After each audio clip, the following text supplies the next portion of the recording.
అందకు చందమామకే ఏటేట చవితికి నిందలేగా ఓటమన్నది గురువు కదరా ఓర్పుతో నువ్వు గెలవవా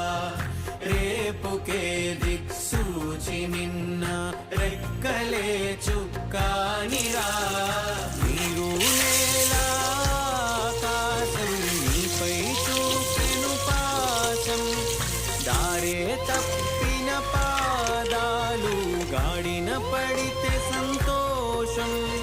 తరతరాల చెమట చుక్కలు లాల పోసెను భూమికే